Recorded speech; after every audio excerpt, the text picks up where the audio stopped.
Hi friends, ഞാൻ രാജേന്ദ്രൻ. ഞാനിന്നിവിടെ പറയാൻ പോകുന്നത് എല്ലോറ ഗുഹകളെ പറ്റിയാണ്. അപ്പോൾ നമ്മൾ ഏതെങ്കിലും അടുത്തുള്ള ഒരു സിറ്റിയിൽ താമസിച്ചിട്ട് രാവിലെ എണീറ്റ് എല്ലോറ ഗുഹകളിലോട്ട് പോവുകയാണ് സാധാരണ ചെയ്യുന്നത്. അപ്പോൾ അടുത്തുള്ള സിറ്റി എന്ന് പറയുന്നത് ഔറംഗാബാദാണ്. മഹാരാഷ്ട്രയിലെ ഔറംഗാബാദിൽ നിന്ന് ഈ എല്ലോറ ഗുഹകളിലേക്ക് ഏകദേശം 28 കിലോമീറ്റർ ഉണ്ട്.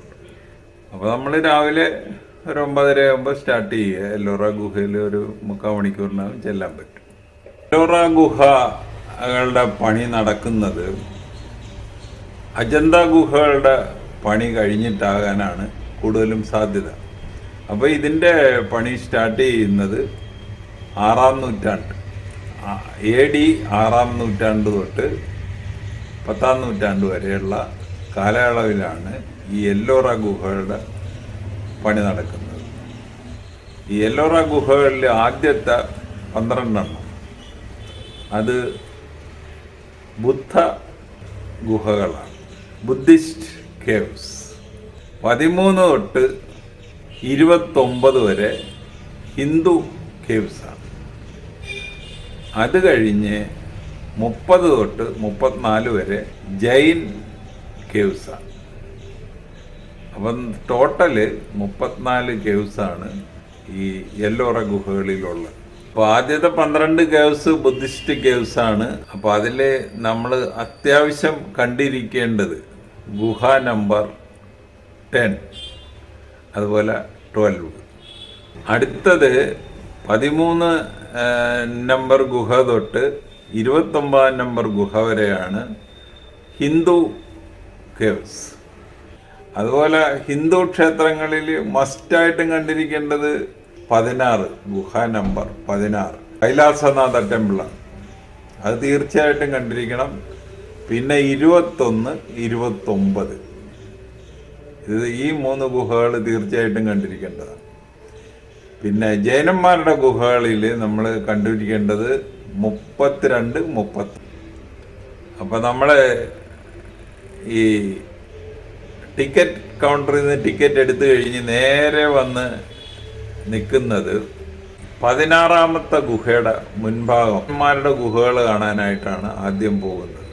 അത് ലെഫ്റ്റിലോട്ട് പോകണം. ഈ പറഞ്ഞ സ്ഥലത്ത് നിന്ന് ലെഫ്റ്റിലോട്ട് പോകണം. അപ്പോൾ അതിന് കുറേ ദൂരമുണ്ട്. അവിടത്തേക്ക് നമുക്ക് ഈ ഇലക്ട്രിക് വണ്ടികൾ കിട്ടും, ഇലക്ട്രിക് വണ്ടികൾ. അപ്പോൾ ഈ ഇലക്ട്രിക് വണ്ടിയിൽ കയറി നമ്മൾ ജൈനന്മാരുടെ ഗുഹകളിൽ പോകും. അപ്പോൾ ഈ ജൈനന്മാരുടെ ഗുഹകളിൽ നമ്മൾ അത്ഭുതപ്പെടുത്തുന്നത് അവിടുത്തെ അസാധ്യമായിട്ടുള്ള കൊത്തുപണികളാണ്. അപ്പോൾ ഞാനിവിടെ ആ ഗുഹകളിൽ കണ്ട കുറച്ച് കൊത്തുപണികൾ കാണിക്കാം.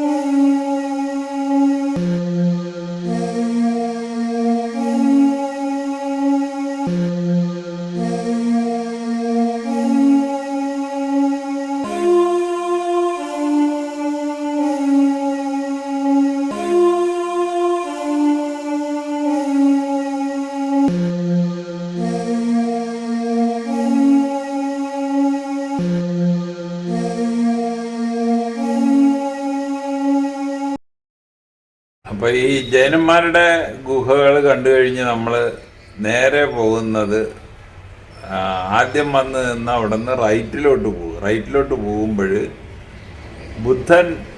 ബുദ്ധമതക്കാരുടെ ഗുഹകളിലേക്കാണ്. അപ്പോൾ അവിടെ നമ്മൾ 10, 12 ഇതാണ് മസ്റ്റായിട്ടും കാണണമെന്ന് പറഞ്ഞിട്ടുള്ളത്. ഈ 10ന് കാർപ്പൻറ്റേഴ്സ് കേവ്, അല്ലെങ്കിൽ അതിനെ പറയുന്നത് വിശ്വകർമ്മ കേവ് എന്നാണ്. അപ്പോൾ അതിൻ്റെ ആ മോൾ ഭാഗത്തേക്ക് അത് കണ്ടു കഴിഞ്ഞാൽ തടിയിൽ തീർത്തതായിട്ട് തോന്നും. അതാണ് അതിൻ്റെ പ്രധാന കാര്യം. അപ്പോൾ അതിൻ്റെ പടമാണ് ഈ കാണിച്ചിരിക്കുന്നത്. ഇനി കേവ് നമ്പർ 12. ഈ 12 3 നിലകളുള്ള ഒരു ബുദ്ധ കേവാണ്, ബുദ്ധമതക്കാരുടെ കേവാണ്. അപ്പോൾ അതിലെ അടിയിലത്തെ നിലയിൽ ഈ സ്റ്റോൺ ബെഞ്ചസാണ്. അപ്പോൾ ഇത് കൂടുതലും ഉറങ്ങാനൊക്കെ വേണ്ടി ഉപയോഗിച്ചിരുന്നു പോലും. രണ്ടാമത്തെ നിലയിൽ ഹാളുകളാണ്. അവിടെ ഇവർ പ്രാർത്ഥനയ്ക്കൊക്കെ വേണ്ടി ഉപയോഗിച്ചിരുന്നതായിരിക്കണം. മൂന്നാമത്തെ നിലയിൽ 14 ബുദ്ധവിഗ്രഹങ്ങളുണ്ട്. ഈ 14 ബുദ്ധവിഗ്രഹങ്ങളിൽ 7 എണ്ണം മെഡിറ്റേഷൻ്റെ പോഷൻ, 7 എണ്ണം ടീച്ചിങ് പോഷൻ, ഇപ്പോൾ പഠിപ്പിക്കുന്ന ആ രീതിയിലും ഉള്ള വിഗ്രഹങ്ങളാണ്. അപ്പോൾ ഈ കാണുന്നത് 12ാമത്തെ കേവാണ്. ഇനി നമുക്ക് ഹിന്ദുക്കളുടെ കേസിൽ അതിൽ നമ്മൾ പറയുമ്പോൾ 16 ഒരു പെട്ടെന്ന് പറഞ്ഞു തീർക്കാൻ പറ്റത്തില്ല. അത് കാരണം ഞാൻ അടുത്ത എപ്പിസോഡിൽ അതിനെപ്പറ്റി പറയാം, 16ാമത്തെ കേവ്സിനെ പറ്റി. ഈ 29, 21 ഇഷ്ടംപോലെ വിഗ്രഹങ്ങളുണ്ട്. നമ്മൾ അന്തം വിട്ട് നോക്കി നിൽക്കുന്ന വിഗ്രഹങ്ങൾ. അപ്പോൾ അതിൽ കുറച്ചെണ്ണം കാണിക്കാം. അപ്പോൾ ആദ്യമായിട്ട് നമ്മൾ കണ്ടുകൊണ്ടിരിക്കുന്നത് ശിവപാർവതി പരിണയം. ഇതൊരു അടുത്ത ഒരു ഗുഹയുടെ എൻട്രൻസാണ്. 29ാമത്തെ ഗുഹയിൽ അന്തകാസുരവധം ഒരു കൊത്തുപണിയാണ്. അപ്പോൾ ഈ കാണുന്നത് കേവ് നമ്പർ 21ൻ്റെ എൻട്രൻസാണ്. അപ്പോൾ ഇതിൻ്റെ അകത്ത് ഇഷ്ടംപോലെ കൊത്തുപണികളുണ്ട്. അതുപോലെ ഇപ്പോൾ ഇത് പുറത്ത് തന്നെ നമുക്ക് നന്ദിയെ കാണാം, പിന്നെ ഗംഗാദേവിയാണ് ആ അറ്റത്തായിട്ട് കാണുന്നത്. ഇതൊരു അൺഫിനിഷ്ഡ് കേവാണ്. എന്ന് പറഞ്ഞാൽ ആ കല്ലുകൾ ഒന്നും കൊത്തുപണി തീർന്നിട്ടില്ല. നല്ല ഒരു കൊത്തുപണി. ഇത് ശിവപാർവതി കൈലാസം എടുത്ത് രാവണൻ അമ്മാനവാടുന്ന ആ ഒരു കൊത്തുപണിയാണ് ആ കാണുന്നത്.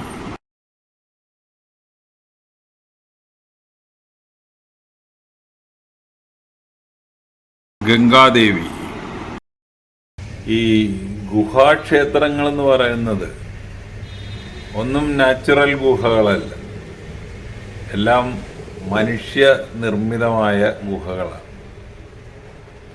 ഇപ്പോൾ വലിയൊരു പാറമല ഇവർ കണ്ടുപിടിക്കും. അന്നത്തെ ഈ കൊത്തുപണി കലാകാരന്മാർ അത് കണ്ടുപിടിച്ചിട്ട് അതിൻ്റെ മുൻഭാഗമൊക്കെ വെർട്ടിക്കലായിട്ട് മുറിച്ച് കളഞ്ഞിട്ട് നല്ല ഒരു സ്ട്രെയിറ്റ് ആക്കി എടുക്കും. എന്നിട്ട് അതിന് വേണ്ട തൂണുകൾ എല്ലാം നിർത്തിയിട്ട് ബാക്കി ഭാഗത്തെ കല്ലുകൾ കൊത്തി അങ്ങ് കളയും. അപ്പം അതിൻ്റെ അകത്ത് ഈ തൂണുകൾ വരും, മതിലുകൾ വരും, അതിൻ്റെ അകത്ത് വരുന്ന വിഗ്രഹങ്ങൾ വേണ്ട കല്ലുകളൊക്കെ അവശേഷിപ്പിച്ചിട്ട് ബാക്കി വേസ്റ്റുകളെല്ലാം കൊത്തി കളഞ്ഞിട്ട് പിന്നെ അതിൻ്റെ അകത്ത് ഈ വിഗ്രഹങ്ങളൊക്കെ തീർക്കും. അങ്ങനെയാണ് ഈ ഗുഹാക്ഷേത്രങ്ങൾ പണിയുന്നത്. അപ്പം നാച്ചുറൽ ഗുഹയാണെങ്കിൽ അതിൻ്റെ അകത്ത് ഈ പില്ലേഴ്സ് ഒന്നും കാണത്തില്ല. അപ്പോൾ ഇത് നമ്മൾക്ക് അതിന് വേണ്ട എത്ര പില്ലേഴ്സ് വേണം, എന്നാലേ അല്ലേ മല ഇടിഞ്ഞ് താഴെ വീഴാതിരിക്കത്തുള്ളൂ. ആ പില്ലേഴ്സൊക്കെ നിർത്തിയിട്ടാണ് ബാക്കിയുള്ള ഭാഗത്തെ കല്ല് കൊത്തി കളയുന്നത്. അപ്പോൾ ഇതിൽ നമ്മൾ അത്ഭുതപ്പെടുത്തുന്ന പോയിന്റ് എന്ന് പറയുന്നത് ഇവർക്ക് ഇന്ന് നമ്മളെ ടെക്നോളജി ഇതൊക്കെ അറുത്ത് മുറിച്ചൊക്കെ കളയാൻ വളരെ എളുപ്പമുള്ള സംഗതികൾ, ഇൻസ്ട്രുമെൻസ് ഉണ്ട്. പക്ഷേ അന്ന് ഉളിയും ചുറ്റിയും മാത്രം ആയിരുന്നു ഇവരുടെ ആയുധം എന്ന് നമ്മൾ കരുതുന്നു. ഇനി നേരത്തെ വേറെ ആയുധങ്ങളും എല്ലാം ഉണ്ടായിരുന്നോ എന്നറിയത്തില്ല. എങ്കിലും നമ്മളുടെ ഇപ്പോഴത്തെ വിവരം വെച്ചിട്ട് അവരുടെ ആയുധങ്ങൾ ഇതായിരുന്നു, ഉളിയും ഈ ചുറ്റിയും. അപ്പോൾ ഈ വീഡിയോ ഒന്ന് കണ്ടിട്ട് ഇഷ്ടപ്പെട്ടുവെങ്കിൽ ഞങ്ങളുടെ ചാനൽ സബ്സ്ക്രൈബ് ചെയ്യുക. വേറൊരു വീഡിയോ ആയിട്ട് നമുക്ക് വീണ്ടും കാണാം. Thank you. അടുത്ത എപ്പിസോഡിൽ നമുക്ക് കേവ് നമ്പർ 16 കൈലാസനാഥ ടെമ്പിൾ അതിനെപ്പറ്റി പറയാം.